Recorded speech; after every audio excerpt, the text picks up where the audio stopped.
Is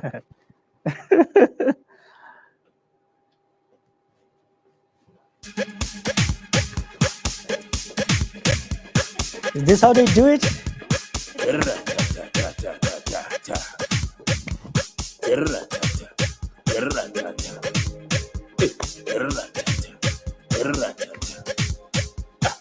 Ah, my goodness. I tried. I tried my best there. I thought I should.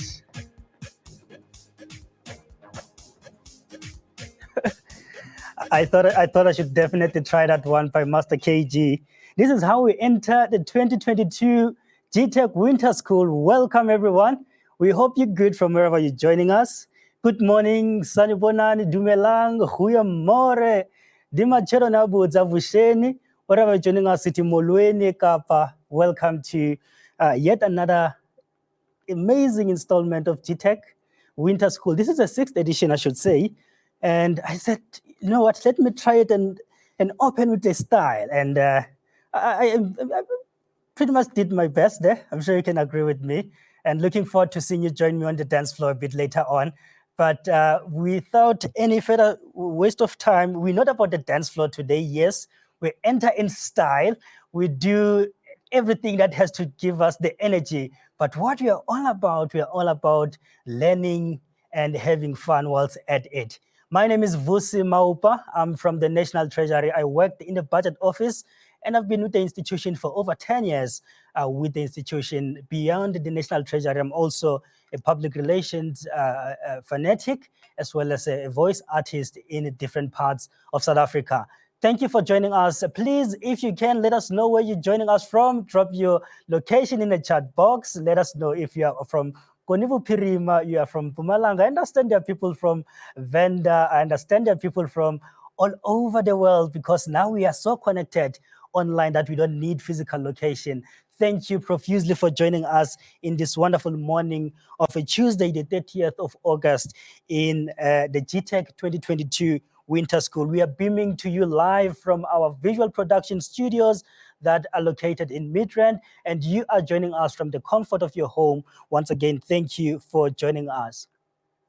Those that are joining us online, that is Facebook, please note that there's still time for you to be part of the fun and be part of the live interactions by joining. Just click that link on Facebook and do a quick registration. Within a minute, you'll be here like many of the over 500 students that have registered for these particular sessions. We have prepared for you some seasoned experts that will take your knowledge from where it is to far higher level, and you can't wait to be informed in that particular way. If I may just give you a bit of a brief about what GTAC is all about. I'm sure you're wondering, you've heard about GTAC and you sort of have an idea of what GTAC is, and you saw an advert coming through your department at school or your department at work, and you thought, you know what, let me register and be part of this. Now we want to tell you that this initiative or this installment is the 6th edition that has since started, and you are so fortunate to be part of it, and I'll tell you why. For the very first time, GTAC, we are having this as a what they call a hybrid model. Well, we have a studio set up with some of our experts, and you are joining us from home. So it's the very first time that we're having this. But before today, it was in 2014, ladies and gentlemen, that the GTAC, that's an institution within the National Treasury, that identified the need to strengthen and actively promote public economics and public policy as applied in discipline of learning, both in the national and provincial treasuries. As time went by, in response to many demands of strengthening South Africa's economy and bridging the gap between the academia and the practice, as a response, the GTAC conceptualized what we call the Public Economics Capacity Building Initiative, which it aims at strengthening training and research in public economics in the public policy. Over time, the initiative should help, that's what we're hoping, to develop a core group of government officials and especially economics who could contribute in a meaningful and good way for our economic growth and development in South Africa. With consultations with senior Treasury officials and academics from all over South Africa and other universities, we confirm a clear demand of a custom-made public economics course, and this is why we are here today. This gave a rise to ideas of an intensive course that we have that is developed and delivered by leading academics, the private sector, and policymakers during a week-long winter school held during the winter university holidays to allow you students and professional academic civil servants and industry experts to participate. The winter school was then piloted in 2016. As I said, this year marked the 6th edition. And in 2022, this will see, as I said, the 6th edition that we have as a hybrid model. When we reflect on the winter school of the previous years that we held, we have realized that there is a need to expand the program content to focus specifically on the demand for political economy around the circumstances surrounding South Africa, which impacts how public policy decision-making is undertaken. At the same time, ladies and gentlemen, you all understand, we had COVID-19. I think we had a pandemic that visited South Africa in 2020 that turned the face interactions that we normally had in GTAC to, we used to have about 150 participants gathering in one venue, and that has grown through our online interaction to about 500 in 2020 and 2021. And this year, we are also proud to say we are meeting you online, and I hope you are gonna enjoy. The 2022 Winter School will once again be visual with a bit of a studio setup for some of our speakers and our expert panels. So I welcome you all to a wonderful session that promises to be quite engaging. My goodness, I wouldn't have chosen to be anywhere right now, and I hope you do the same too.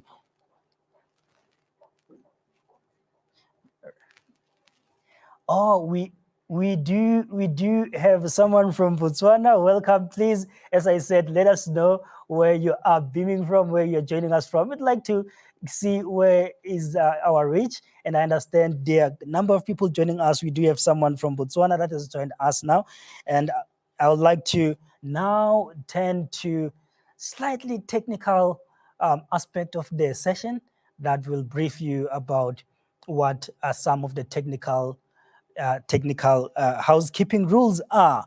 So before we begin, please note that this session has been recorded and all the properties of the recording will be used by the GTAC and the National Treasury as it deems fit. You have entered the event at this particular time, and by entering the event, the screen you would see that provides you the date and all the information about the event and the time duration of the event. And as you go through, if you can go to the next slide, you do not want to let the technology let you down. I understand most of you're using Chrome. That's what the new generation we are. Yes, we are using Chrome. If you do have using Chrome, please ensure that it is version 79 or higher. We highly recommend it on a laptop or desktop. If not, update your Chrome and operating system. You can still do that now. We have quite a few seconds to do so. Your internet speed must have at least minimum megapixels per hour, and download speed, it must have 10 to 12 megapixels per hour, and ensure that you disable your firewalls. Don't get logged out of your organization VPN. This is so that you have a seamless experience of this session. And you can also watch this live session in a low definition. That's if your internet connection is giving you problems. If you go to the next slide, please from time to time come back to the booth, or what we call the reception area, that you can enter a couple of areas. And now we'll start taking you to a schedule. If you click on a schedule, you'll see that there are a couple of schedules that we have from Sunday the 28th up to the 1st of September. You can see what we have scheduled, and you could sort of get a sense and get ahead of our schedule well in time. Live interactions, as I said, I only see one chat so far. I'm not sure if we don't know how to use the chat or we are afraid. Please feel free. That's the whole aim of us coming here. We want you to feel free to interact. Use the chat room from time to time to talk to us in the studios, talk to some of our experts, talk to some of the participants. But as you do so, remember the values of integrity, respect to everyone that is in the platform. Refrain from using any language that may be explicit, but make sure it's fair communication that is within the context of GTAC. There is a Q&A that is different from the chat. The Q&A gives you an opportunity for you to ask questions to our expert panels. So if at any point you have a question, please use the Q&A for you to ask your questions. From time to time, please show us some laughter, love, and use those reaction emojis, sharp. We take that and we'd like to get you reacting for some good information that will be shared, as well as all the things that are good you want to react to. And between the breaks, every break, we're going to bring you to some polls that we humbly ask you to give a review of our sessions. Remember, it's morning, so breakfast, it is the feedback is the breakfast of champions. So give us your feedback from time to time as we'd like to improve as we proceed with the program. Raise your hand if you really want to say something, and we'll try and bring you on stage to join our speakers that's online, and mute your microphone for you to have a chance to say a thing or two. If we may move to the next slide, please. So you can, as I said, make sure if your quality connection is good, use the HD, but if not the good quality, please use the low definition on your bottom right of your screen. This is the exhibition, the reception area, where you could see pretty much any room that you can visit. And now we're going to turn to the next place, that is a lounge. The social lounge is where you, as the name suggests, socialize. So here is where you come and meet with some of your colleagues, meet with some of our experts. You can have chit chats, you can schedule appointments, you can have a drink online, depending on from a room of 4 to a number of you coming together. So ensure that you use that lounge with the chat feature available in the lounge as well. Coming back to the reception, you have now an opportunity to move to the next destination, which is where we'll see the exhibition. So this is a place you need to be. And I'll whisper to you, if you want any resources about the National Treasury, GTAC, or any institution that is associated with National Treasury, exhibition is where you need to come. You'll download all the resources for you to be able to interact and get all the information in advance. The program can also be downloaded there, as well as the resources are available for you to go through and explore everything that you need to know about GTAC, as well as about this program, Winter School in particular. Social media pages are available there. If you may go to our social media pages, is at GTAC South Africa across all the social media pages. If you are on Twitter, on social or Facebook or other social medias, please be so kind and use a hashtag GTAC Winter School 2022. I've already tweeted too, already starting yesterday. So if you may join me, follow the conversation there.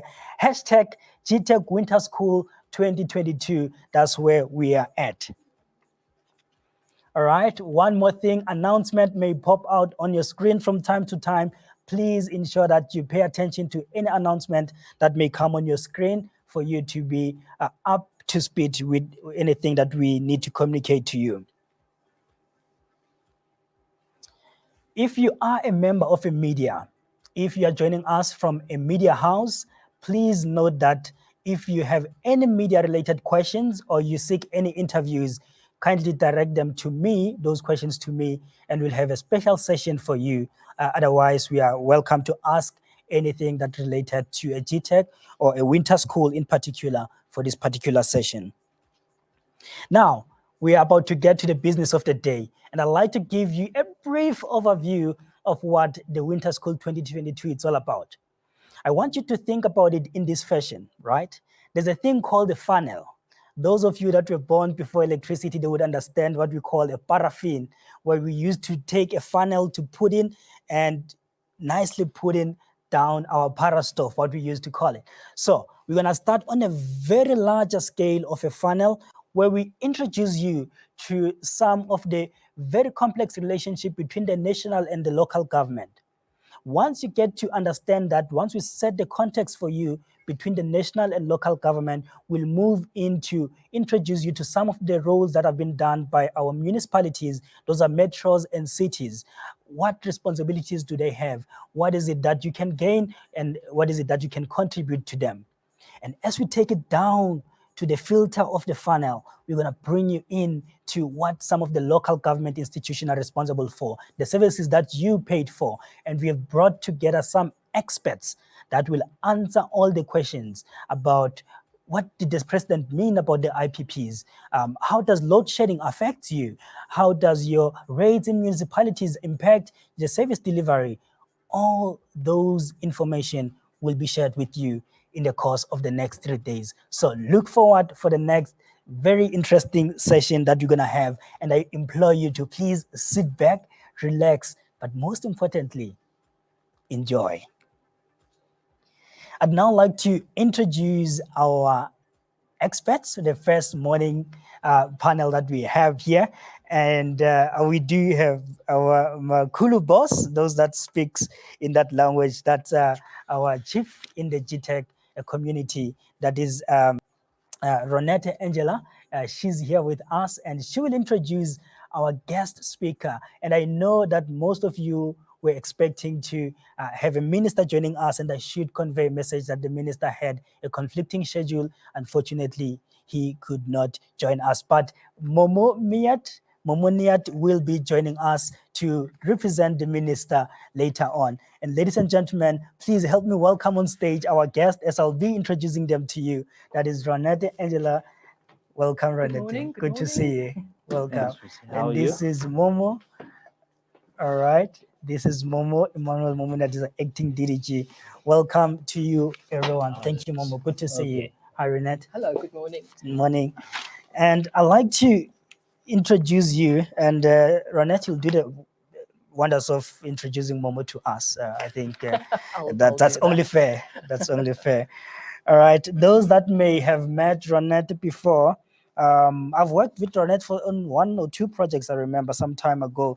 But those that don't know Ronette, she has an extensive experience in the South African government. For the past 20 years, Ronette, she has led a number of key change initiatives at the center of government to improve program planning, monitoring, and evaluation. She has worked in the National Treasury budget, environment, and in the policy analysis space within the presidency. Before joining GTAC, where she is an acting head, Ronette was a Deputy Director General at the Department of Planning, Monitoring, and Evaluation in the presidency. Ronette has a background as an activist, all right? And has an MA, that's a Masters of Arts degree from the University of the Witwatersrand. I know you're sitting at home, but I understand you can please join me and put your hands together. And as we welcome Ronette to introduce to us our guest speaker and give us a welcoming address. Thank you. Thank you very much. That's a very generous introduction. I'd like to sort of also point out that I became a civil servant by mistake. I really didn't plan to join the civil service, but I joined in 1998. And when I woke up again, I've been here for 26 years. Really, I'm gripped by what it is that we do in government, by the interests, by the complexity of what we deal with. So I really enjoy the type of work that we are doing. Thank you for introducing me. I will introduce Momo in a minute. But let me just first off start by a welcoming address, by welcoming everybody on this platform, welcoming everybody here today. First of all, I'd like to welcome Momo, our Acting Director General, widely known as Momo. He's our keynote speaker. Thank you for being here, Momo. We really appreciate that. We have a keynote speaker, Chanda Nxumalo. Welcome to all the municipal colleagues. Welcome to our national and provincial colleagues that have joined us. People from academia, our speakers. We have various experts from industry, members of the media, and For us, our very important people, our students. Welcome to be with us here today, joining us from across the country. That's one of the advantages of the post-COVID world. We now know how to do all of this virtually. There's also some people outside our borders, and you are very welcome to join us and see the discussions and the debates in South Africa. And on behalf of GTAC and National Treasury, I'd like to welcome you to the 6th Public Economics Winter School. The theme this year is that we are looking at reviving public infrastructure investment for community development. So, since the very first winter school in 2016, the event has become much sought after opportunity for final year and postgraduate students and professionals in the government sector, academics with an interest in public economics and public economic policies. The Winter School provides a platform for participants to share learning, explore solutions to current challenges, and debate robustly, and I really would like to emphasize robustly, please give us your opinions, building a bridge between theory and policy and the reality of application. And that is very close to my heart. We really need to move to a world where the reality of what we do in government is better understood, is open for debate, and actually builds a bridge back to the university academic world. I'm excited about the theme, or rather themes, I should say, of the Winter School this year. We are talking infrastructure, energy, and water, and we are applying it where it matters a lot, at the community level, local government level. Over the next 3 days, keep the overall aim in mind, namely taking insights from the public economics and development theory in the real-life decision processes and institutional realities. We all live in a local government, and we all rely on our municipalities to provide us with basic services such as water, sanitation, and electricity. What we do not always think about is the backstory, the fact that we as the users are the final piece in a very complex service delivery puzzle. While municipalities have a constitutional responsibility to distribute and recover the cost of basic services for their citizens, national policies and state-owned enterprises shape the infrastructure networks on which local service delivery rely.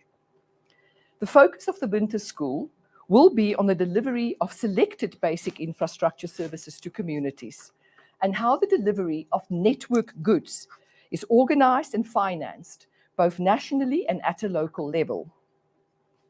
National government is responsible for the overall policy framework, regulatory institutions, and infrastructure networks that are owned by, for instance, Eskom, the National Department of Water Affairs, and several regional water boards. National government also has the responsibility for the architecture of local government and the financial and fiscal arrangements through which local services are organized and delivered. At the same time, municipalities have varying degrees of capacity and financial resources and confront diverse spatial and environmental circumstances. But the local community and the national utility levels cannot be separated. And the interdependency and the linkages are all part of the broader architecture of production, transmission, storage, and distribution of energy or water between the national, district, and local authorities, and the accompanying financial flows and responsibilities. The program over the next 3 days have been designed to move from the general to the specific, from the macro to the micro. And today we aim to create context and to ensure that you are familiar with the complex relationship between the responsibilities of national government and municipalities. Our speakers will also speak to the varied spatial disparities confronted by metropolitan councils and district and local municipalities, and to the contested use of municipal finance. Tomorrow, the focus moves to the first of these levels, service delivery in metros and the cities of South Africa. We have an integrated urban development framework that articulates the circumstances and development agenda for the country's major capitals as it increasingly urbanizes. We will then have the head of the Investment and Infrastructure Office in the presidency, who will share what he sees as the key to effectively driving investment and delivery at the city level. You can also look forward to 2 stories or case studies from the Makulong Youth Hub in Tembisa Ekurhuleni and an infrastructure project-based case study from Buffalo City. This will be a learning and interactive session, and participants will, with the assistance of a facilitator, be able to acquire some applied systems thinking tools to analyze these case studies. This will be very much live and how we work in government. It will give you an exposure to a real moment of how we think and work within government. On the last day, Thursday, the focus moves to service delivery in local and district municipalities, and specifically to the delivery of water and electricity. These are basic services and are critical determinants of the quality of the life of individuals and households. And we ask, where are we with service delivery? While we know that there has been considerable progress in extending access to services, we also know that investment and maintenance of infrastructure is falling far short of needs, both nationally and in many municipalities. Our experts will address these challenges in a panel discussion. The winter school this year will be hybrid, with some studio sessions as well as virtual presentations. And even though, of course, we miss the buzz of seeing and meeting all of you in face-to-face interaction, the technology allows us to bring together a much bigger group of people, and that we are grateful for. I know that you are eager to get into the program, and we are especially privileged to have our Acting Director General, known far and wide, as I've said, as Momo, to join me in welcoming you here to the winter school. I'm going to briefly, for those of you that don't know Momo, just very briefly, because it will take 2 pages at least of introducing the realities of what Momo has done in government. But let me just assure you that of the many, many smart people that you will work with in your life, Momo will be one of the smartest. He has joined National Treasury in 1995 and has been instrumental in many of the work that has happened in the reform projects in Treasury. He has been central to redesigning, formulating and designing policy, including, let me list them for you, tax system, the financial regulatory system, the intergovernmental fiscal system, as well as underlying financial governance and the accountability framework for the public sector in both the PFMA and in the MFMA, Municipal Financial Management Act and the Public Financial Management Act. He has been driven some of the foundational financial and fiscal legislation and as to give effect to our 1996 Constitution. He has served as a Deputy Director General at the National Treasury for 22 years and has been acting since June of this year. Momo, it's just the beginning of talking to you and hearing what you have to say today, but welcome and please share with us some of your thoughts. Thanks, Thank Ronette. you. And she's going a bit overboard with all the flattery, but let's put that aside. I get suspicious when anyone is a praise singer. I think we need to be critical of each other and skeptical of each other. But thank you for inviting me, Nat, and the organizers of GTAC. I think really the GTAC Winter School has been an exciting development. I know my colleagues or former colleagues like Andrew Donaldson, Dondo Mogiani, etc., played a big role in promoting the winter school. And it's really, I feel really proud that this has developed from 2016, that aside for one bad year, 2020, because of COVID, you know, we've had it every year. So we've had it 6 times. I think there's a 6th one. It should have been 7th, but COVID was there, in fact, and impacted on almost everything that we did in our lives, and in the world of work certainly as well.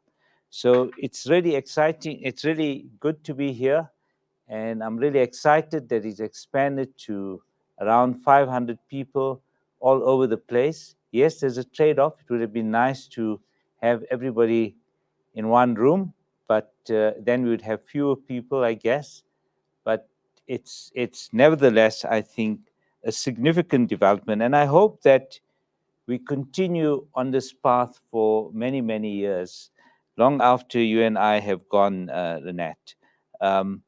And I think that the fact that it brings together, not just rising or younger public servants, but it brings together a mix of experience, brings in students, I think makes, and people even outside government, I think makes it an exciting sort of melting pot where we can share ideas, share experiences. And let me say,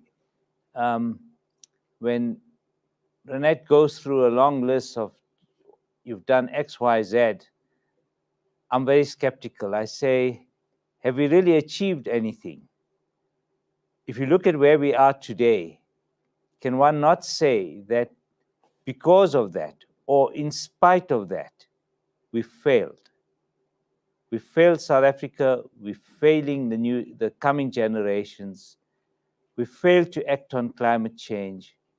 We failed to keep the debt in check. We failed to get economic growth going. We fail on unemployment, it's rising. And so, now's not the time to say this is what we achieved. The point is, let's look at where we are currently and why did things we did in the past not work, things we thought were achievements, but they've not worked, or they've not worked as we had hoped. And certainly we need to take a very critical view. And that's where I hope young people will be very skeptical of us, very critical of us, and raise the hard questions to answer, because we don't have the solutions. If we did, we wouldn't be where we are today. And I think to make matters worse, we live today in dangerous times.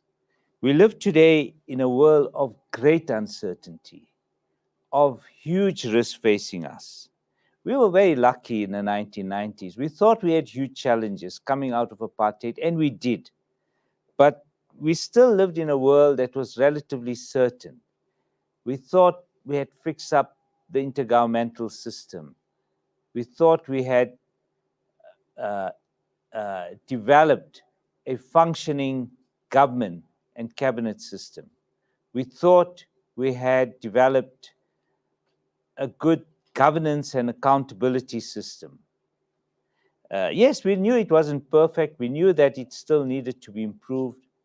But we thought the foundations, as Ronette has said, were there and we could improve.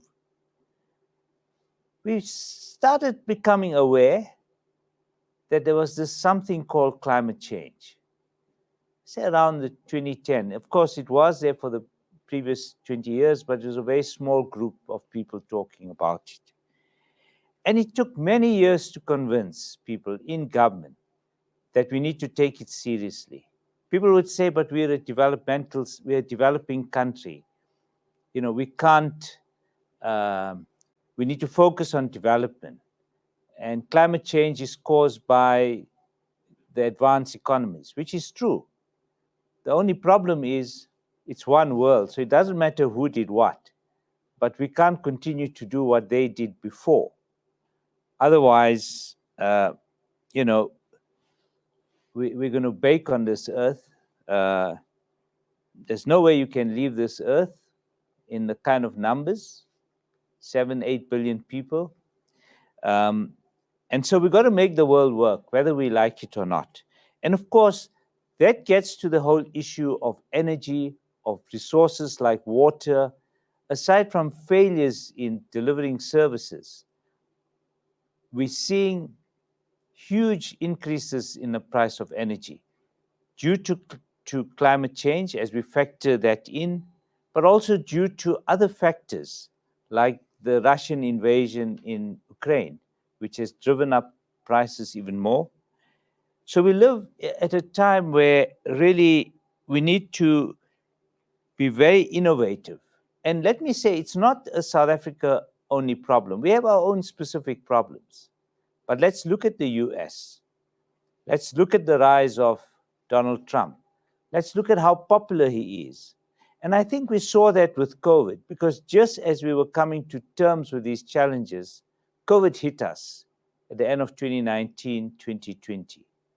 And for me, the interesting thing about COVID is, you know, you might have laughed and said, but you know, when Copernicus and Galileo stood up against the establishment, saying, for example, you know, that the Earth is not the center of the universe, and or the Earth is round, okay, or almost a sphere. They were ridiculed to the point where they were either imprisoned, faced death, and so on. But let's look at COVID. People then didn't want to follow the science. Many, even those who had COVID, didn't believe that COVID exists. Many who even died of COVID believed right to the end that this was a conspiracy. Many, too many, and I hope not anyone here, didn't believe in vaccination and refused to vaccinate. Conspiracy theories abounded. And so it's not a South African issue. Let's look at the uncertainty. Institutions that were there, the way the Department of Justice functioned, were impacted. The way the FBI could investigate it was impacted. So just when we trying to see the problems in the world and think it's only South Africa specific, it's not. You see it in a bigger form, I think, in the US, that their system is also not working. And they cannot make decisions that will actually help to take preventative steps in mitigation or adaptation, say, to climate change. Because as you know, when Donald Trump was there, he didn't believe in climate change. So he didn't bother. And the US held back the world when you had the Paris Agreement in the last year of Obama. He pulled the US out of it. So certainly, I think what COVID showed us is when the world faces a big problem, you'll get almost half the population who'll deny that there's a problem. People used to say when you had HIV/AIDS, our then president was in denialism, and he was, okay? And we thought, oh, it's only South Africa. But there was denialism for COVID. The problem we're going to face, you know, now that, touch wood or glass, we've overcome COVID, I still think the story is not over. And there'll be other pandemics, clearly, that we need to guard against. But when it comes to climate change, again, you see the same thing. A lot in the world are saying it doesn't exist, there's no need to take steps, and they don't care. Okay. Now, unless you're 100% certain you're right and climate change doesn't exist, just like you're 100% certain that today, when you drive your car and emit fossil fuels, of course, that you won't have an accident, and that's why you insure your car. Even if you don't believe in the science, you've got to still be 100% certain that you are right forever, not to take steps now. So it would be foolish, and so I'm not going to get into science, but I'm saying you can see the challenges we face with climate change and how the world responds. It's highly contested. We're going to need to find ways of persuading our fellow human beings that we are a threat to the world, that we need to act and not allow divisions, political divisions, to prevent us from acting. So So coming into this world, and I think for this conference, you live with this uncertainty. You live with the fact that politics has become much more toxic. There's more divisions. How do you then deal with the big problems that we had? Some of the problems that we had, by the way, have been here for um, uh, even before 2010. So we wanted to get economic growth. So we're dealing with problems, of course, like the lack of growth, to get more development in South Africa, to deal with unemployment, to deal with poverty, to deal with inequality, all these big problems that from 1994, after when you had a democratic government, that we thought we were making progress on until 2010, then we have South African specific shocks. You have a president who comes in 2009 and promotes the looting of state resources, the capture of our state-owned entities. Personnel expenditure goes through the roof. So we're not spending on infrastructure more. We're spending more on personnel. If you read articles recently, you'll see the construction mafia that wants 30% or more out of every infrastructure development. So as we try and face the world and say, we want higher growth in South Africa, we clearly need to make sure we're spending more towards investment and less towards personnel expenditure. You know, the issue of capital versus recurrent expenditure, we need a better balance. It's gone too much the wrong way. It's got to go the other way. But state capture has left us not just with corruption being very entrenched, but having syndicates effectively, like the corruption mafia, who expect their 30% share. We have destroyed state capability because in the years of state capture, the wrong people got promoted, the wrong people got employed. Do we have the engineers to actually deal with the water problems, with the energy problems? Do we have the right people, or are they political appointees? So those are the tough issues. And let me say, some of these issues were picked up in the National Development Plan, which was done in 2011. Talked about the interface between the political admin interface, the need to professionalize the public service. You know, Cabinet approved it. President Zuma approved it. He promoted it. But he did nothing. He said it, but no action to make sure it happened. In fact, I would contend that politicians, where they sit, the incentive structure is such that they don't actually want a professional public service, because they won't be able to then, their powers will not be constrained. Now, nobody, whether you're a political leader, whether you're a public servant, whether you are Thabo citizen, okay, you are not above the Constitution.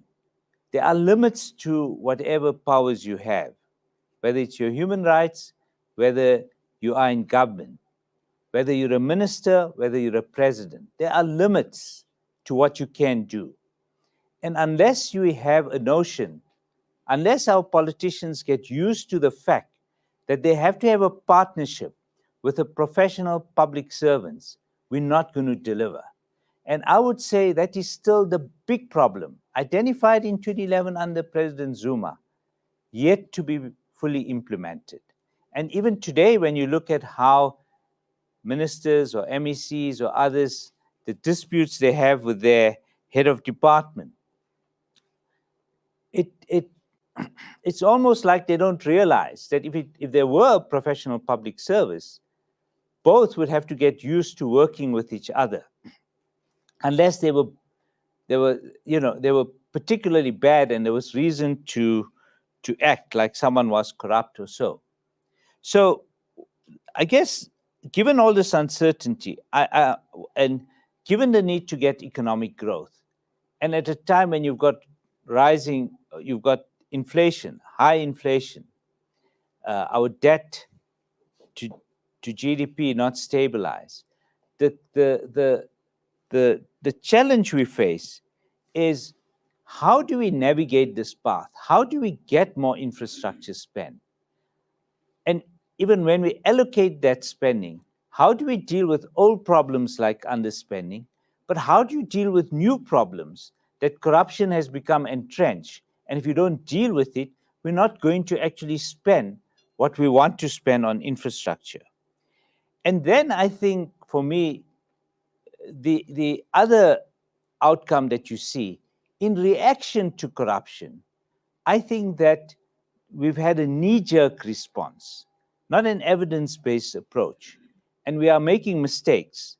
And whether it's the Treasury that has made mistake, whether it's government, whether it's the Auditor General, we're all making a mistake about how to respond to that corruption, to the point where I fear that we are paralyzing the ability of the state to deliver. So you can have a budget, you can even solve your underspending problem, but you're still not going to get the infrastructure.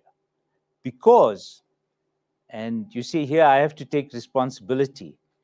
The way the PFMA or the MFMA are interpreted today is, by the way, very different from the first 10 years of implementation, say from 2000, that's when the PFMA took effect, till say 2010, 2011 or so, no exact time. But the last 10 years, they've been interpreted completely differently from the first 10 years. And so what's happening when we respond to corruption, we've introduced, instead of having a principles-based approach which inform the PFMA, we've added on lots of rules. We say, if you do procurement, if you're getting IT, you've got to go to CETA. If you do this, you've got to have other objectives, which are important objectives. I don't want to knock them. But aside from value for money, when you do procurement, you've got to do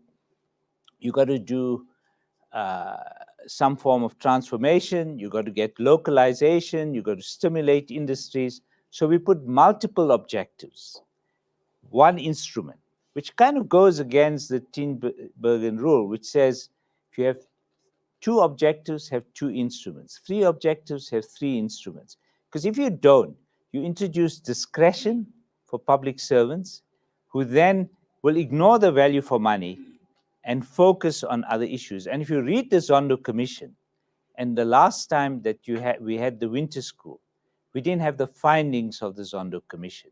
And they focus on the governance collapses, despite the PFMA, how the procurement system was captured in the state-owned entities, how transformation objectives were abused, manipulated to actually promote corruption.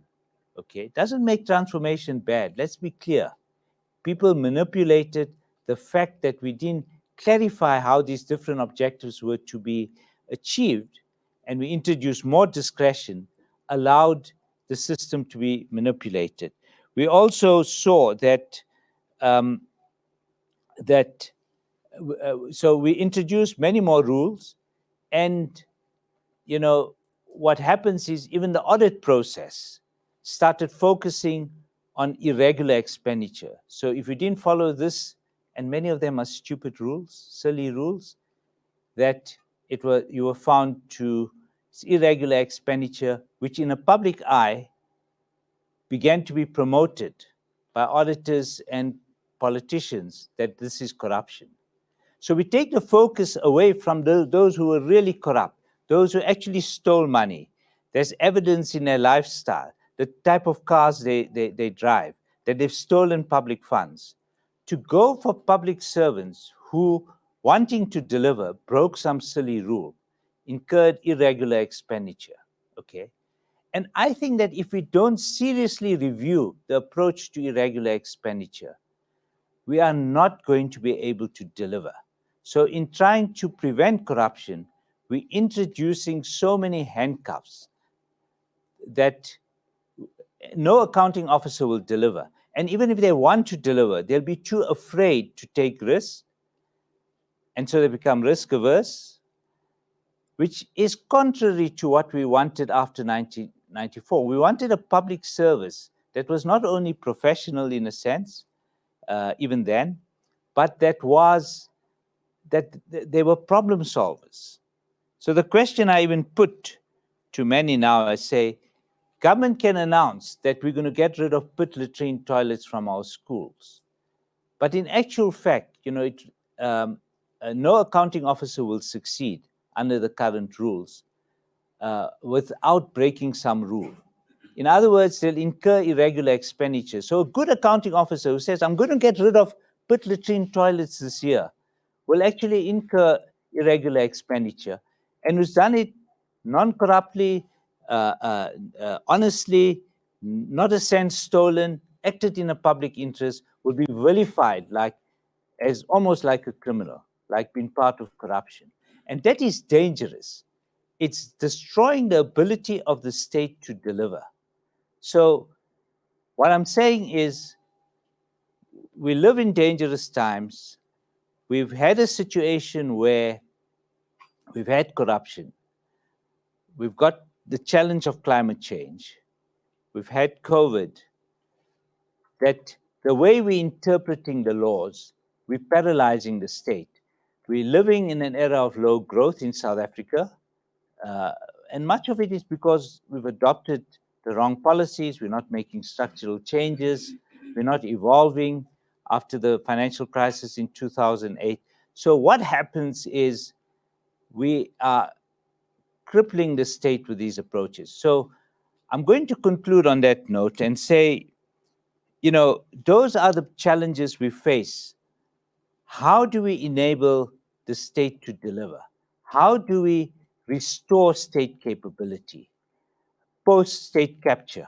How do we implement the Zondo Commission's findings, but in a way where we don't fall into the trap of introducing rules, move away from principles, and making it impossible for any accounting officer to deliver services, whether it's for infrastructure, whether it's for basic services, etc.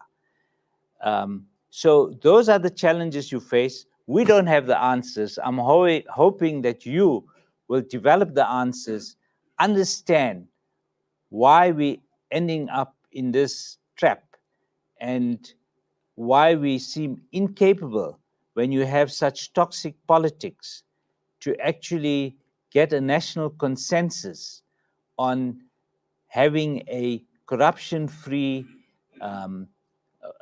approach to delivery of services.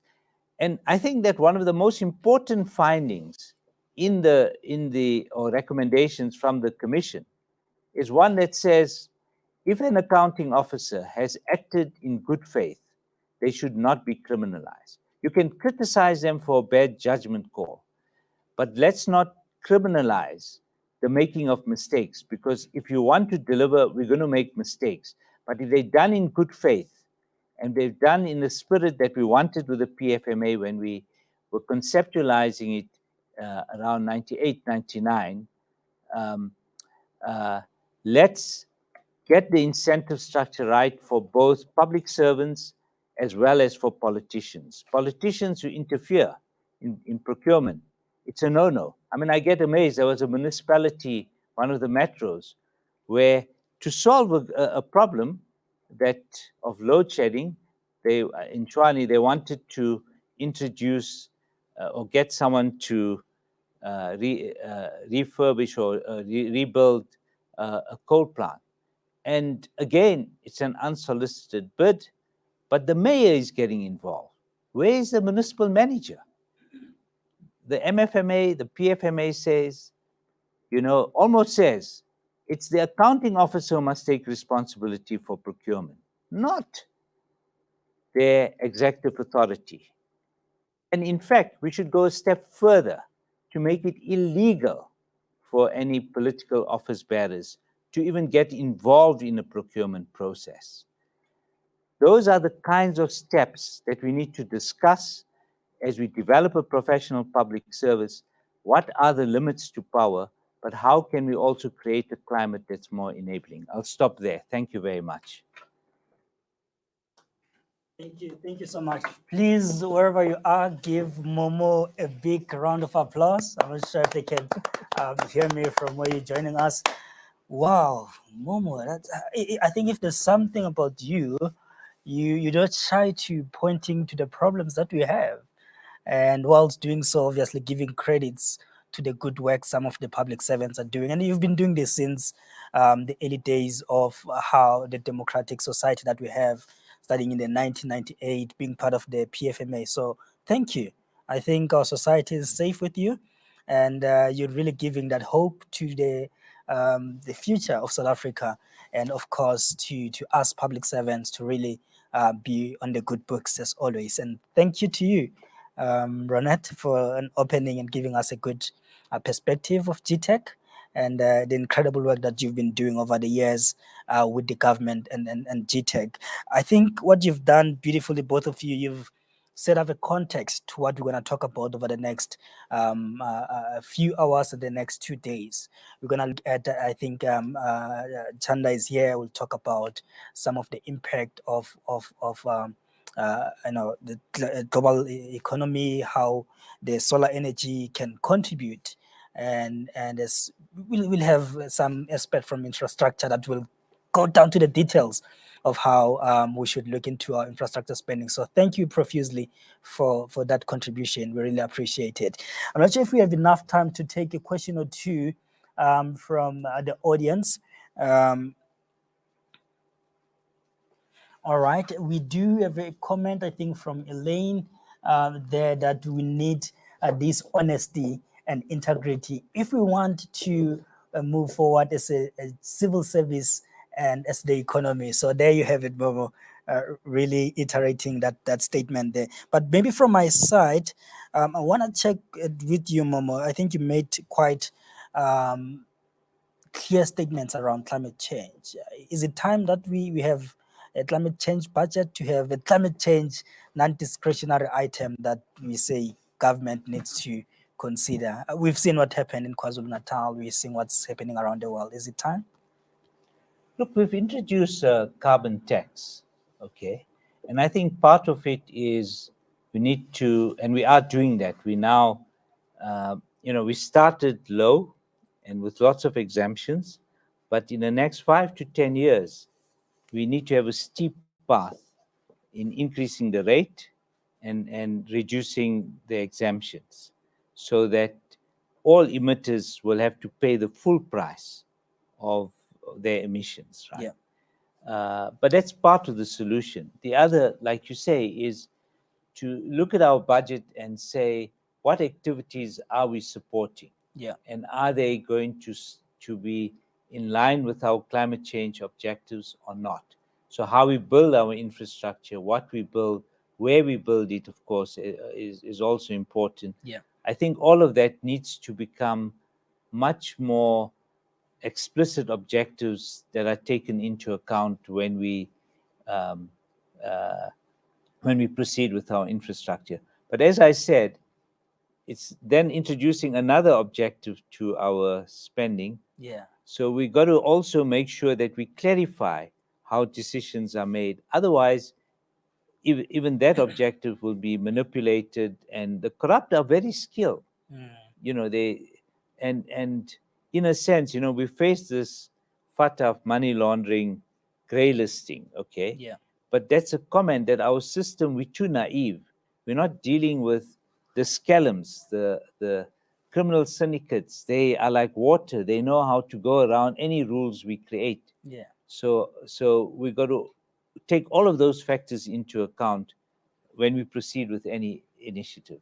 Thank you so much, Momo. I highly appreciate that response. And from your side, Ronette, any parting shot, 30 seconds to our students? Well, I just I think that what Momo has spoken about, the honesty with which we want to proceed in government in creating a civil service, is quite an exciting place to be part of.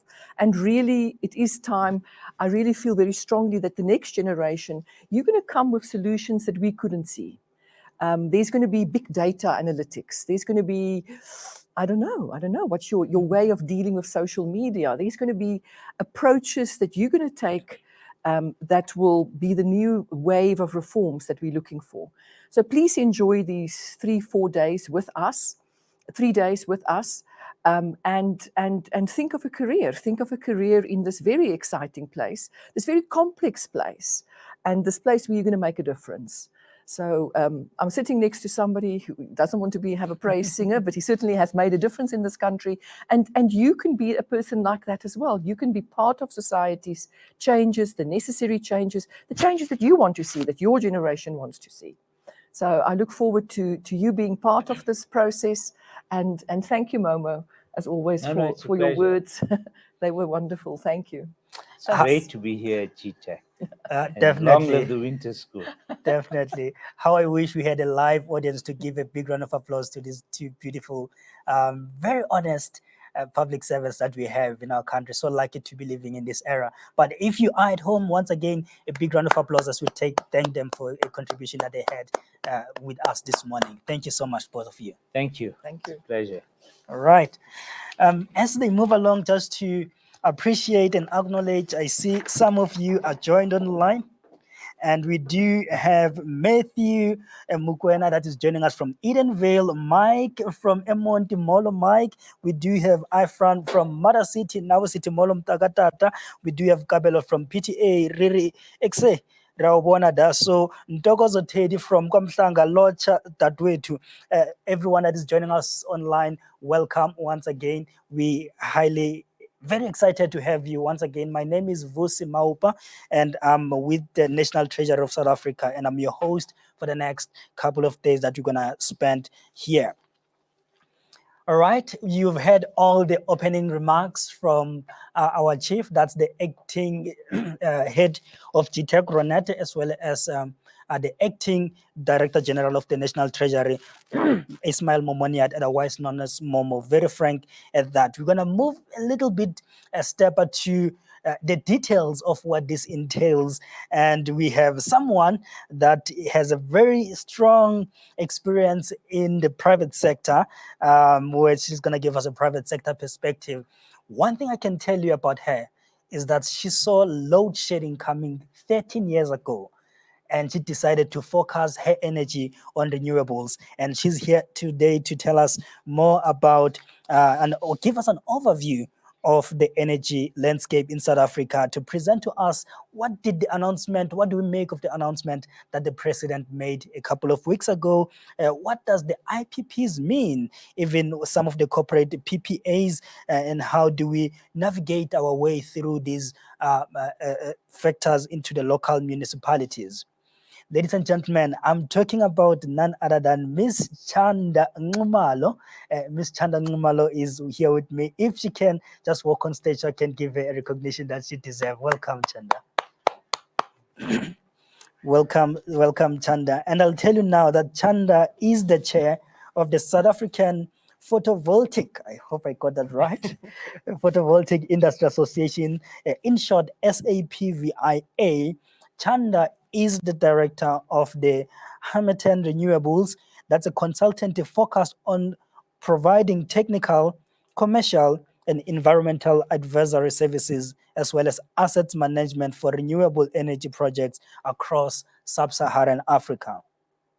Chanda is a spokesperson for the South African PV Association, that is a non-profit body devoted to promoting the growth of the country's solar PV electricity market and contributing to the country's renewable energy rollout. Chanda is a professional engineer, as I said, with 13 years experience in renewables and the power sector. There's more on Chanda. If you go onto our reception, get the program, read more about Chanda, visit our website. I'm sure you'll learn a lot. But let's get to hear a little bit more on Chanda, what she does, and what she has to tell us about an overview of our renewable energy. Whilst we listen to her, I implore you to please make some notes and prepare a few questions for Chanda. We'll try to answer them as we interact with you later on in the session. Ladies and gentlemen, wherever you're sitting, please put your hands together once again and join me in welcoming Chanda into the stage. Chanda, you understand here? Yeah, please. All right, there you It's go. easier to stand around. Over to you. Thank you. Thank you. Morning, everybody. It's a bit difficult when we can't see you, but hopefully you've had a good session. I've just had to rewrite my whole speech because of Momo's intervention. I think it was very, very honest and useful. What I've tried to do is give an overview of what renewables looks like in South Africa at the minute, what the exciting trends are, and what's coming both from a government perspective but from a private sector perspective. And this is all based on the recent announcement that the president made. I have pulled a few slides together, but I'm not very good at talking to slides, so I'll kind of probably jump about. I think just to pull some comments out based on what was discussed this morning, I think it really is exciting times in the country at the minute.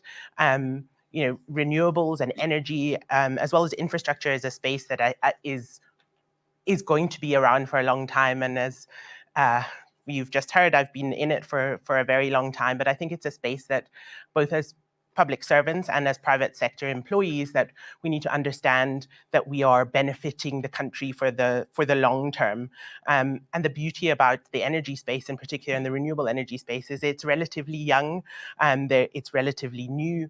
There's not a lot of people with a lot of experience. So you have an opportunity to get involved, to work in a changing space, to embrace that uncertainty that Momo was talking about, because it gives you a space to come up with solutions and provide solutions for things. I think this big data that we're talking about is a huge area that we've been looking at, particularly in the renewable space, but that allows for you, from whatever background that you come from, to participate in a new and changing sector. And I think, yeah, if we can go to my first slide, what I just wanted to do is give you a quick overview of what renewables looks like in the country for those of you who don't necessarily work in the space. So the REI PPP, the Renewable Energy Program that has been released by the South African government, is really a model for success on the continent and actually globally. It's heralded across the world as something that has really driven renewables implementation and infrastructure growth. It started off with the Integrated Resource Plan. We're now on a 2019 version of the Integrated Resource Plan, and it has been managed by the IPP office, with Eskom, DMRE, and National Treasury participating. And sorry, I've put 4 on there, but it's actually, there's been 5 rounds that have been issued for competitive tender processes. Outside of REIPP, because of the load shedding crisis, there was also an emergency procurement round called the risk mitigation, which I haven't gone into in too much detail here. I've tried to focus more on the specifically renewables space. But basically 5 rounds that have been issued, over 300 bids that were submitted, and the majority of these have been covering onshore wind technology, solar photovoltaic technology. We have some concentrated solar power, some hydro, some biomass projects that have been implemented across the country. In terms of wind, for example, and I think they've kindly put a background here with wind turbines. Wind, we're looking at the Eastern and Western Cape, where there are significant numbers of wind projects. Solar, it tends to be, or has historically been, concentrated more in the Northern Cape because we have irradiation, which is basically how much sun is hitting the ground, at high irradiation levels across South Africa in general, but the Northern Cape is particularly high.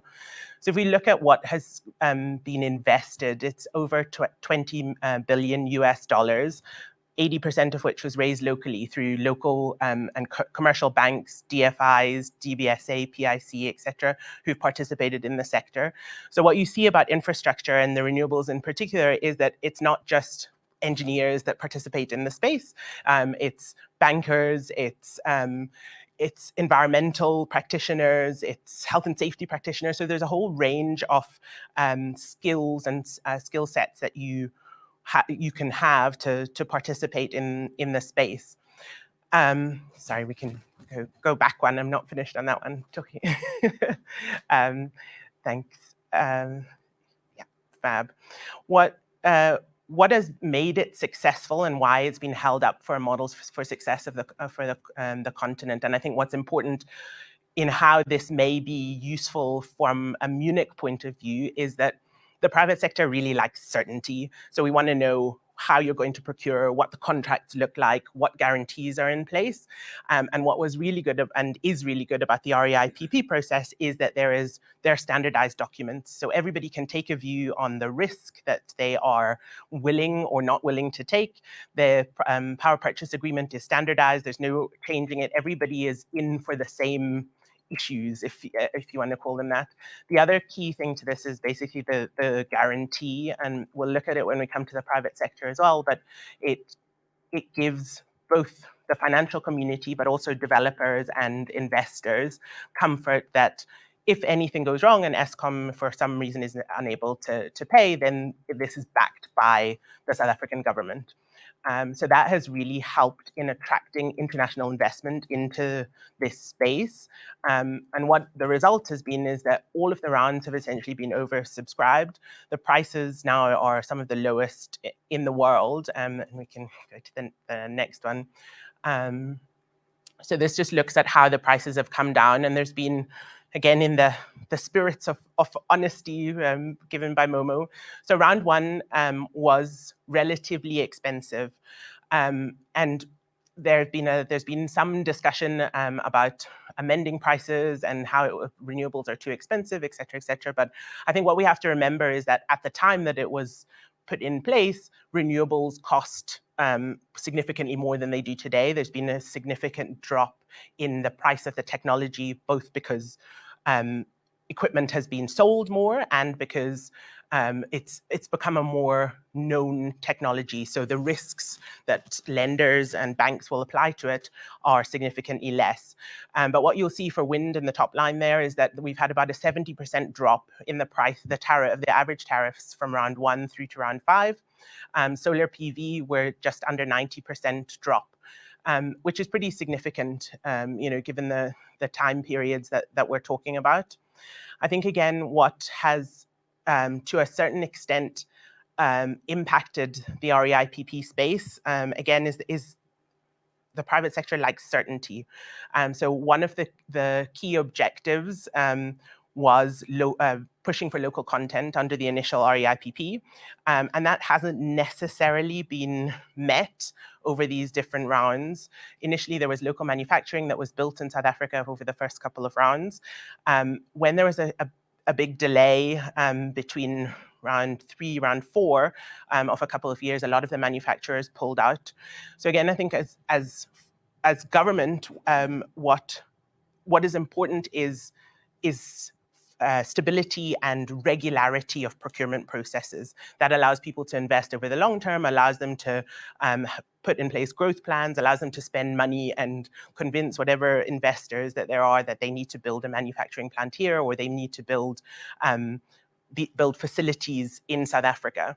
I think one of the other things that we have kind of missed the boat on with the local content discussion is we're very focused on supplying to South Africa and the South African market. So we really want this market to be big enough, but we have a whole continent that we could be supplying to. In fact, we have a whole globe that we could be supplying to.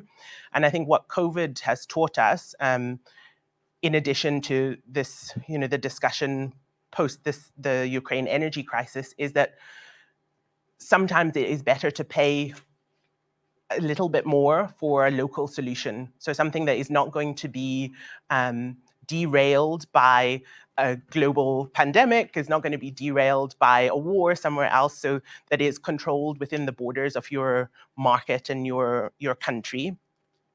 Okay, we can go to the next one. Thank you. So what has happened, and we'll come back to the president's announcement, but the change that has occurred over the past couple of years from renewables being something that was only procured through government processes is that now we're looking at private power purchase agreements or municipalities procuring power. So there's been a big move from large energy users, so for example, the mining houses or other manufacturing entities, so basically any energy intensive users, to try and move away from Eskom. So the early, I guess, rhetoric was that that would mean the death of Eskom. But in the light of Eskom's declining generation capacity is now being looked at as a way in which to transition Eskom. So the mining industry made an announcement that they have around 73. Oh, thank you. Around 73 projects, and I think the numbers are actually a bit higher now from 24 mining companies looking to generate around 5 gigawatts. So if you look at the electricity system as a whole, we have about 42 gigawatts that is on the system currently. So that's a pretty significant portion of that would be taken by private sector generating for their own use. That one of the big changes, and this has been gradual. So initially, up to 10 megawatts was exempt from licensing by NERSA. Then it moved up to 100 megawatts, and in the last announcement, that is an unlimited amount. So that allows for developers to basically push private sector projects up to any size. And I think the big push for this from the development side was that there was a blockage, or it was relatively slow to get that licensing process through NERSA. That has changed in the past, I'd say 6 months to a year. There are a lot more licenses coming out, but essentially now that is not necessary. So there's been a big paradigm shift really from a private sector point of view in how government is thinking about power and how government is thinking about dealing with this load shedding crisis. So essentially, IPPs can then sell directly either to a mining house or a big off-taker, or to municipalities. You may have seen that City Power got approval from NERSA for their wheeling charges. So they're looking at around 33 cents a kilowatt hour markup on the Megaflex tariff from Eskom, whereas they've been approved 38 cents for the wheeling charge directly from IPPs. So there's a 5 cent uptick in revenue that you can use from procuring power directly as the municipality. Again, then I think these key points, and this touches on what I said before about the success of the government-based REIPP program, is a key point is the creditworthiness of the off-taker. So this guarantee question, are you going to be able to pay over the 20 years of the PPA life? Lenders are very particular. We all know from applying for our bonds that they really want to know that you have that money to keep paying them back. And so it's a similar kind of a thing. The length of the PPAs are often difficult, particularly from a private sector or a Munich point of view. To sign a 20-year contract, it is a very long time, although that is changing, and there are a few more energy traders that have popped up into the market that will give you kind of shorter tenors. And then looking at this wheeling framework. So what is it gonna, let's try. No, I'm trying to go to the next one, but it's not working. Okay, there. So in terms of the wheeling framework and and how things have opened up, just what I wanted to show you is what is playing out at the minute is really competition for projects and competition for IPPs. So on the left, you'll see some of the mining houses that have either tenders out or RFPs out or are in the process of closing projects across the country. So there's, between REIPP and the private PPA market, there's quite a significant competition now, and it's going to be interesting to see how that works over the next few rounds where projects go to. Okay, so what I've pulled in here is some of the interventions that the president announced. I've skipped number 1 because it's Eskom specific, and I didn't want to talk specifically to Eskom. But there's some key points on here that I think it's useful to understand about, particularly from a private sector point of view, how we look at intervening in this space. So intervention number 2 was enabling and accelerating private sector investment in generation capacity. So we touched on the changing of the licensing threshold, so that now that is unlimited essentially, and that's already unlocked massive investment just by putting it up to the 100 megawatts. The other thing that has happened is these projects are going to be labeled as strategic infrastructure projects. So what we've seen over the life cycle of the renewables process in South Africa is that it takes a lot of time to develop a project. So you need to apply for an environmental impact authorization. You need to talk to the Civil Aviation Authority, for example. So you basically need to to interact with a lot of government departments, each with their own rules and regulations, and each taking their own time periods to get you permits or responses. So what will happen under this strategic infrastructure project announcement is essentially the timeframes for the environmental authorizations, the water use licenses, will be shortened. We touched briefly on the NERSA discussion. The other thing that has been a blockage or a delaying factor is getting cost estimate letters from Eskom. So the way that Eskom is essentially set up is you have to apply to say, I want to connect into this substation here, and I want to supply you with however many megawatts of power. Is there space for me, and how much is that going to connect? So that has been something that has been particularly slow in being delivered and being a blockage. So there's additional support that is going to go to Eskom to help to process these applications more rapidly. And then the last one is Eskom looking at releasing the land adjacent to some of their existing power stations for private sector investment. On this, I would say that I think this is a really great opportunity to promote local content and local developers. Renewables is an expensive business to get into and to develop. And I think if we can use this, both as government and as private sector, as an opportunity to build up local companies and entities, then I think that is something that we should try to do. The second, or the third intervention, but the second one that I'm going to talk about is basically acceleration of procurement. So as I said, the IRP 2019 basically forms the basis of how government procures power through the REIPP process. To date, it's mostly been focused on generation, but there is allocation for battery energy storage. You may have seen that Eskom recently procured about 400 megawatts of battery storage independently. But this is also going to be procured. I think they've said September is the announcement date. An additional allocation of battery energy storage that would be through IPPs, basically.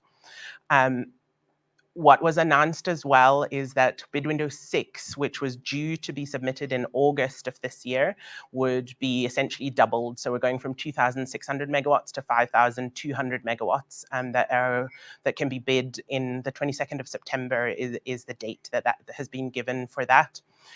I think, again, where I'd say there needs to be practical plans put in place, and Momo touched on this as well. You know, it's all well and good and making announcements and putting regulations in place, but how are these going to be implemented? And he raised a few questions. You know, do we have the skills? Do we have the engineers? Do we have the construction companies that are going to be able to do this?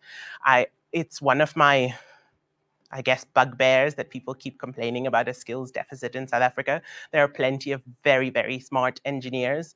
I think that we, particularly as a renewables sector, but also as government, need to make sure that we're bringing young people into the space, training them up, giving them opportunities. This is something that is a future proofing, and we spend a lot of time, I think, with very old men working in this space, and not building up that knowledge and transferring skills so that people can build these projects. And so, again, because of that gap that I mentioned, we did see a lot of skills leaving the country, but also we saw companies not investing in training up people. So there's now, I guess, a mid to senior level. We have quite a few people, but in those junior to mid levels, there are not enough staff essentially to work on a lot of these projects. And I think we need to be practical about, 5,000 megawatts is a significant amount given what we've built to date, about how that actually gets implemented. The other thing that is being planned is an update of IRP 2019, which I think will be very welcomed by the private sector. There's been a lot of change in how Eskom actually operates, how their plants are actually working since that 2019 document. And I think we need to be realistic about what Eskom can and cannot deliver, and what is needed in order to prevent load shedding going forward. Intervention number 4, and this is particularly close to SAPVIA's heart, is supporting businesses and households to invest in rooftop solar. As I said, South Africa, it has some of the highest levels of irradiation in the world, and it really is a prime location for us to be taking advantage of rooftop solar PV. You have seen South Africa's non-favorite son, Elon Musk, pushing for solar PV and his Tesla power walls, and the ability to essentially then take the power that you're generating from your roof and selling that back into the grid.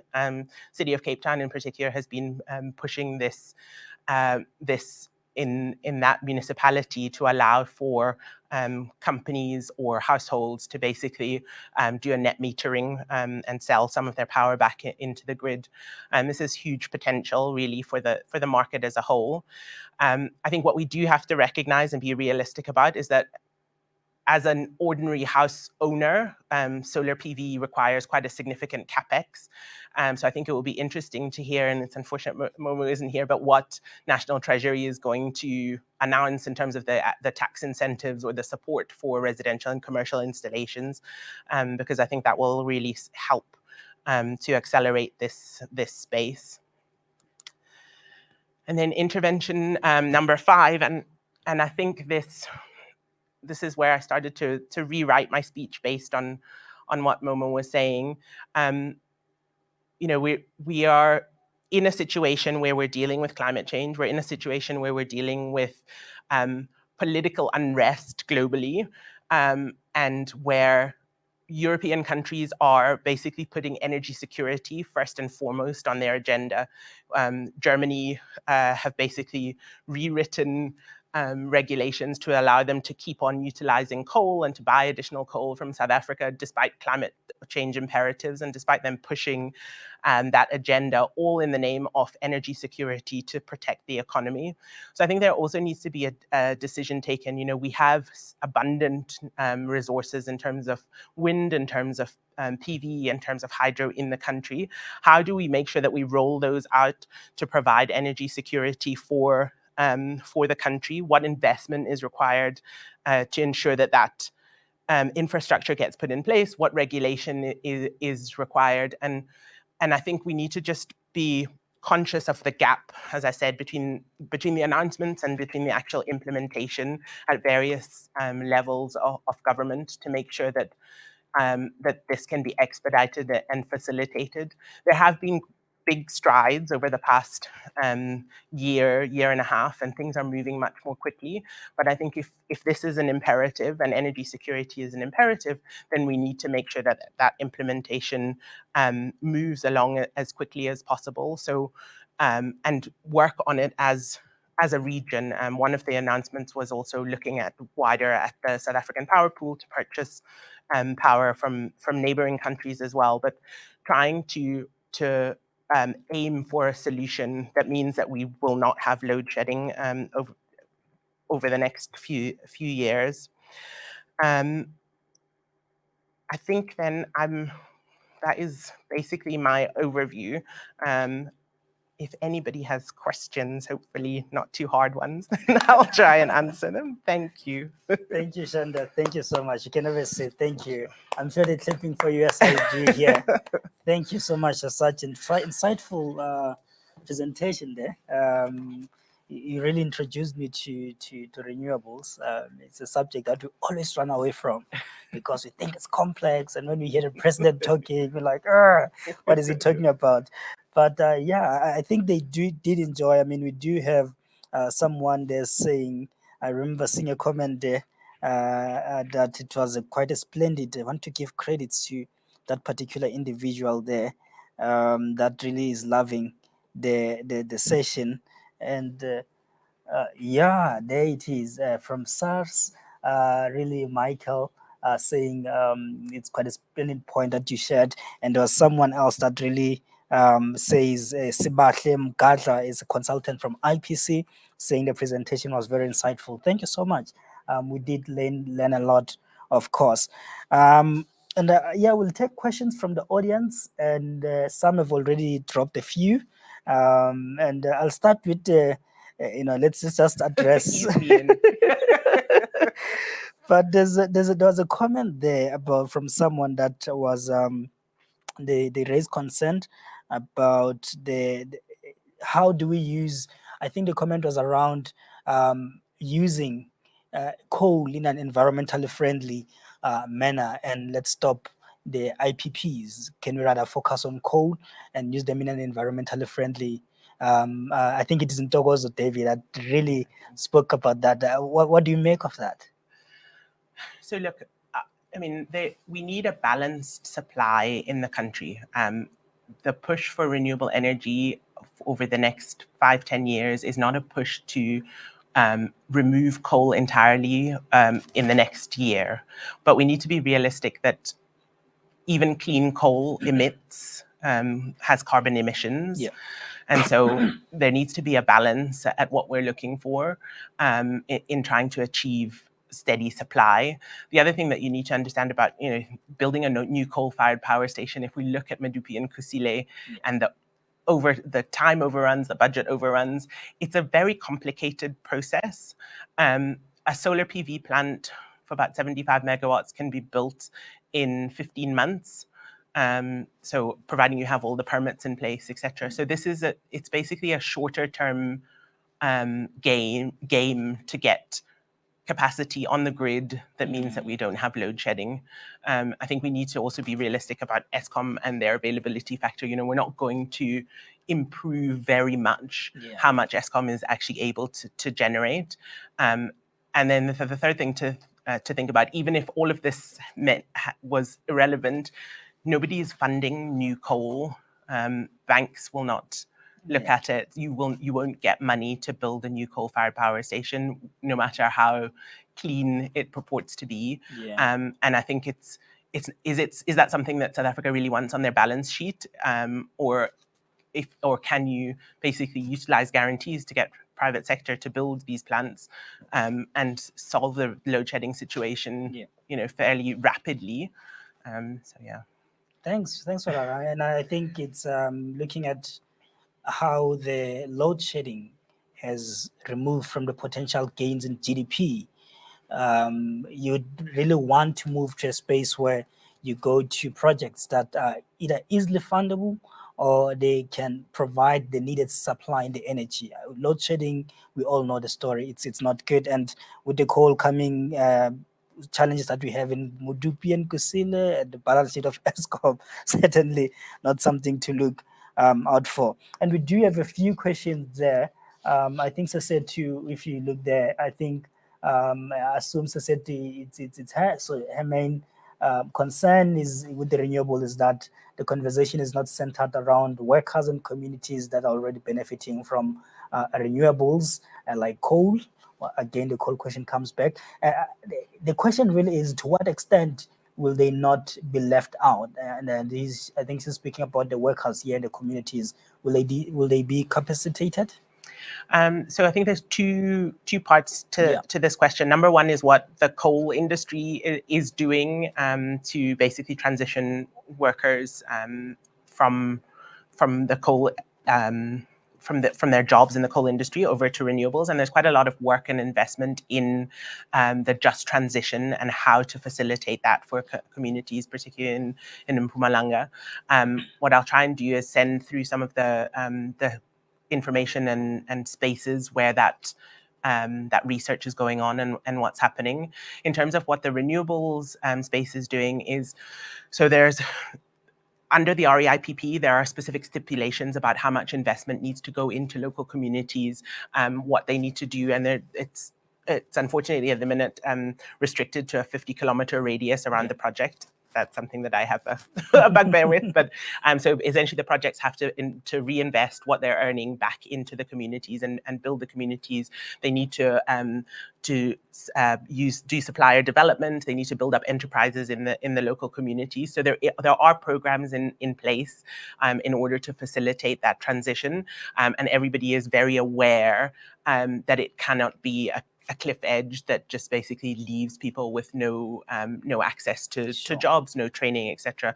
So there are definitely a lot of conversations, a lot of research, a lot of money being spent, both from the renewable space, but from the energy intensive users kind of space, and those mining houses that are buying into renewables to facilitate and make that an easier transition. Yeah, no, definitely. And look, as you said in your overview, it's an engine somehow to local economic development. And when the local economy develops, there's sort of indirect benefits to the communities, the suppliers, and all the value chains that may exist there. So thanks for that.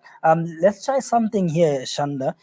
We do have someone or a number of people that have raised their hands. So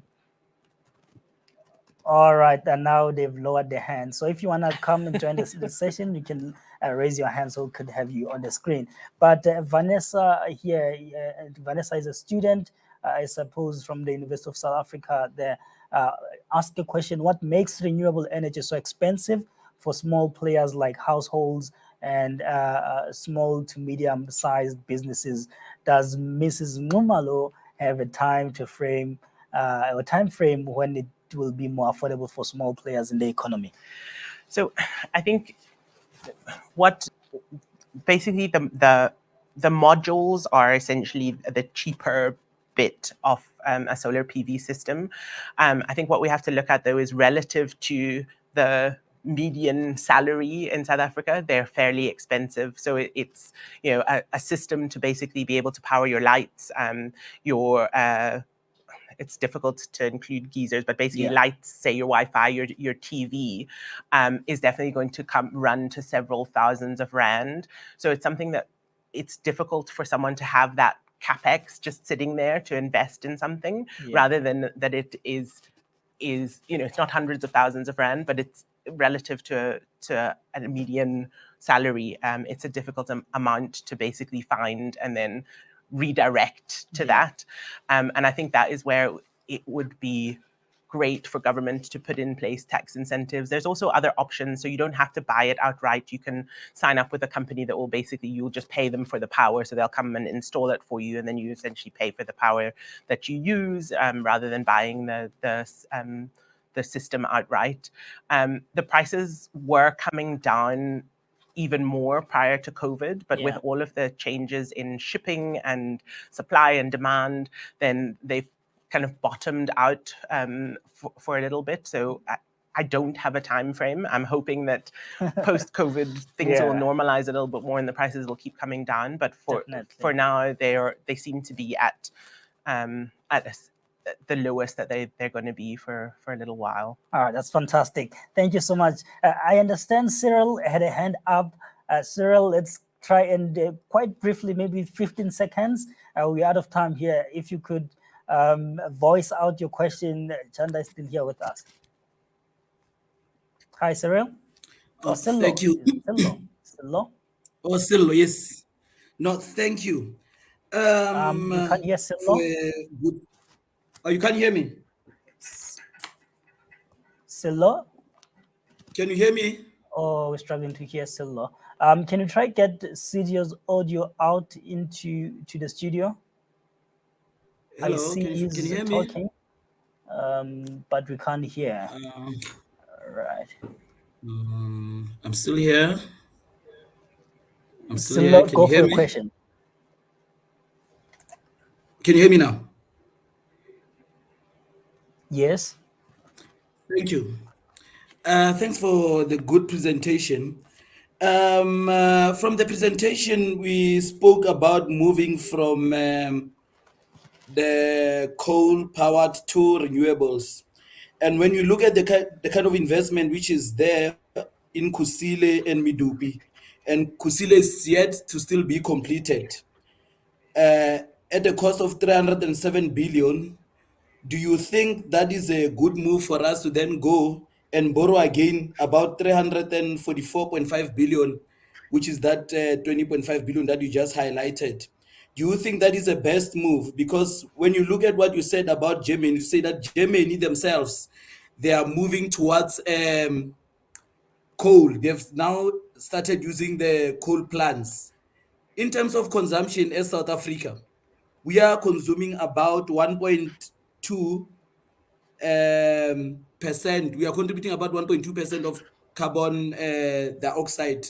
I mean the carbon emissions which are not needed in these climate conditions. The rest of those other countries like your USA and China. Let me just look into this figure here. I have a graph here from the Global Carbon Projects, which was presented in one of the presentations of Union of Concerned Scientists. You have a company like Germany, which is contributing about 5.4 emissions. That is without the burning of the coal. Now they want to ban our coal, which is generating a profit for a company like Tungela Resources of about 4,400%. We are not, that is between the corridor of Richards Bay and Mpumalanga, which is what is reported in the previous month of July. So that on its own should be All able right, to so tell us that. let me pause you there. Let's just get to the crux of it. All right, we're out of time.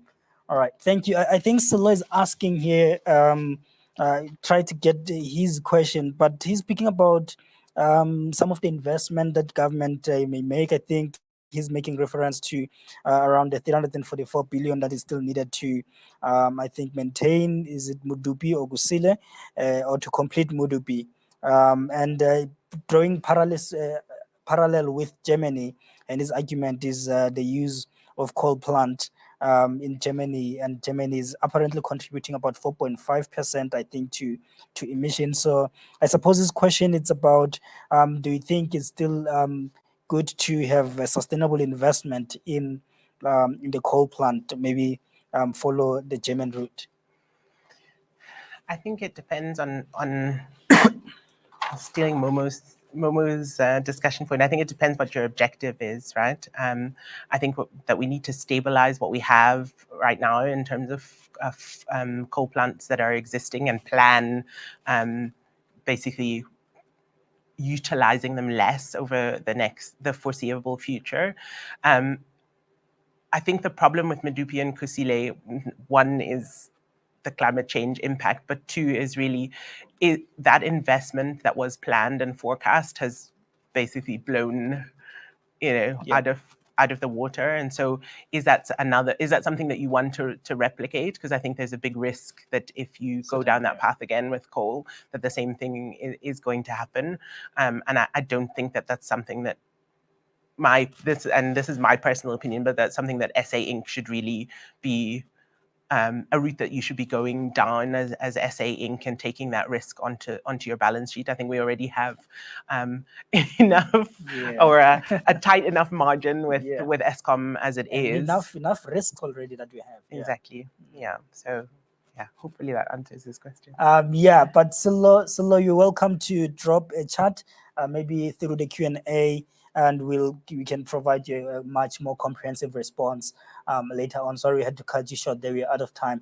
And thank you, Ms. Nxumalo, for such a great overview and the presentation of our state of green energy or renewables in South Africa. We highly appreciate such insightful contribution to the program.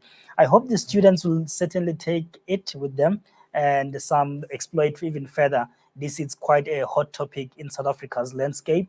The president spoke about renewables, and it's now time for us to look at them closely. Momo spoke about the climate change impact, and we've seen some floods in the KZN. So the big question now in our four is how do we go into this renewable space, and how do we invest sustainably to avoid all these challenges that we have?